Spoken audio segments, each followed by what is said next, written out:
So this is my review of the Yellowstone backpack table. Packs up very small, it's about 16 inches by 3 inches as a square, and cost me about £12. So it looks like this when it's all folded up. You unfold it, secure the legs, open it up, and then these little feet extend. It looks like it's quite secure. We flip it over, and then there we have a very secure camping table. Having this table I find quite useful. It's smaller than my tent, so it takes up even less space, and it tucks away very small, as you saw at the start, when it puts in the little bag. So what I'll do now, I'll put some weight on it, and I'll show you how strong this thing really is for something that folds up. So that's just finished filling up, and what I'll do now, I'll put it on the table and show you how the table handles. It's not really a real world test, but there you go, I needed to show it somehow. And there we go, our little fold up table is holding about 25 kilograms of water, I'd say, and still holding strong. I shall give the table a wiggle, and it's still holding nice and secure. So this is my new stove shield, arrived fresh this morning off eBay. I'll put a link below. Arrives in this nice nylon sleeve, again not waterproof but nice to keep it all together. They didn't tell me it was coming like that, but it's a nice surprise. So we'll get that opened up, pull the toggle, open the hole, and there we are. So that's what it looks like inside the bag. So I'll open it up now.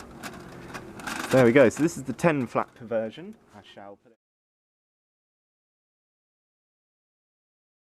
Up next for you today is my camping stove that I use. This is it. This is from the Army Reserves a very long time ago, and my dad left it in the loft, so he's kindly let me use it many times. So it's very simple, but it's not far off the modern design. Still takes a modern plug, so it's seen better days inside, but the fire lighting bit still works, and I can't think why I'd want anything else. So that's the inside of it, so I'll light that up later and show you how it works. So in terms of gas canisters, this is what I use, the Coleman Performance Gas C300. So to get this set up, I simply pop the two together and I just gently screw. There we are, Coleman Performance Gas and a very old stove. It's all very simple, but I carry these waterproof matches and the strikers to go with it just in case. Again, this is from my dad's days in the reserves, so I don't know if you can buy them. I'll stick a link below if you can, but they smell a bit, but they're useful in case your lighter goes. And in terms of lighter, just a very basic £1.50. I got this one online, but again, it's a clipper. You can refill it if you need to, but otherwise it's very simple. Unlock it, and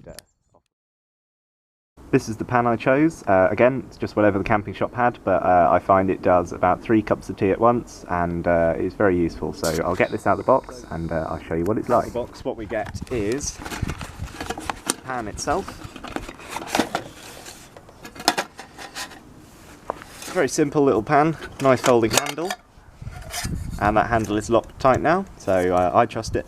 And that's the inside. It has a little spout cap as well, which is very useful, and a little thing. So again, very simple. It's just a pan, but that's what I use on my camping trips.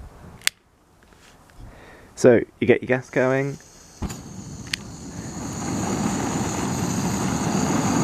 Up that goes. On goes my little pan. Pop the lid on, and I'll see you in a few minutes once it's all boiled. So while that's boiling away in the background, I just thought I'd show you my Discover stool. Again, about £11, got it from the camp shop. Comes up all folded up like this, and you simply pop all the bits in, and there you have one very secure little seat. And there we go, in case you were wondering, that's the mug I use. Just a nice little enamel mug. Again, whole pound from the camping shop there. Or eBay, or wherever you choose to go. But if it's of interest, there you are. And there we go, the water's just boiling. I'll make myself a cup of tea, and I'll catch you in a few minutes.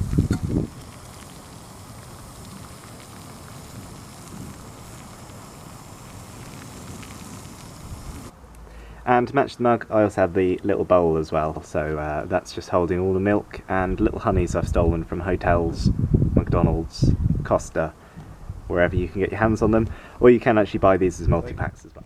Next up is my tent. It's the Van Gogh Sol 100. It's just a little one man, so we'll set this up, I'll show you in quick time, and I'll see you on the other side.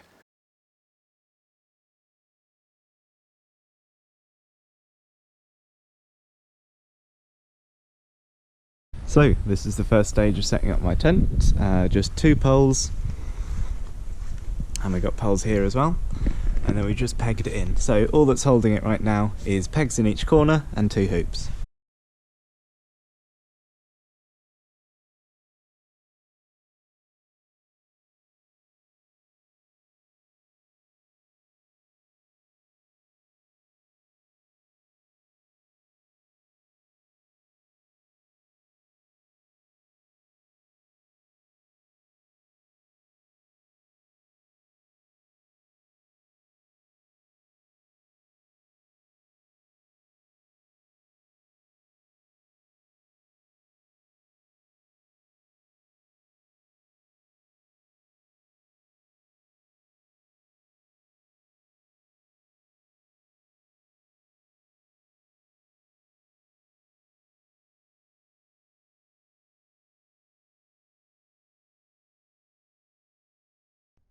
So here we have it, all completed. This is just a simple setup. I'm sure I'd spend more time getting it all taut. So it's just a one-man setup.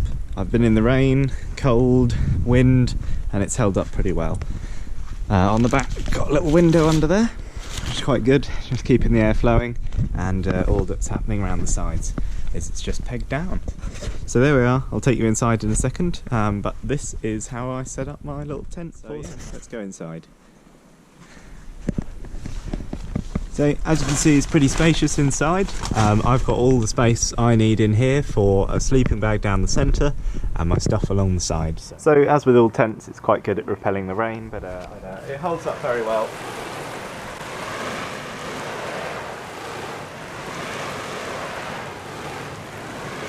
So for a very simple tent, it does a great job at just beading the water off.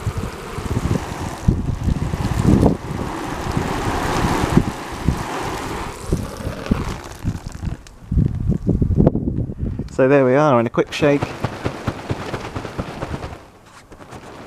and we got most of our water off. So yeah, it's a very simple tent. I'd say it's keeping me dry, keeping me warm. It's got a fly net here and a rain one here as well. So yeah, very, very simple, but it's all I need, and it's the best £40 I think I've ever spent. This is the sleeping bag I use. It's a Galert 300. Again, it's just for me, but you can zip 2 together. It weighs 1.7 kilograms, and this is not a dry bag, but again, it goes in my big dry bag, so I don't worry about it getting wet at all. So we're back inside the tent now. This is my one-man sleeping bag. As you can tell, it's quite thick. There you are. So that's how much space I've got. I take a pillow, and I've got a camping pillow that I'll show you in a second as well. But I have enough space for a helmet and jacket and boots down the side.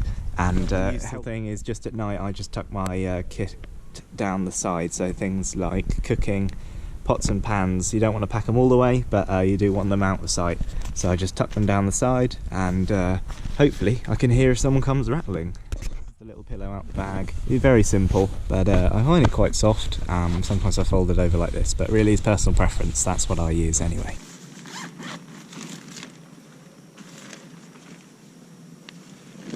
In my next video, I'm going to talk about my sat-nav and all the riding gear I take, so things like my jacket, my boots and my jeans. So if there's anything you want to see, just let me know, and I'm sure I can make a video about it. So catch you next time. Thanks for watching.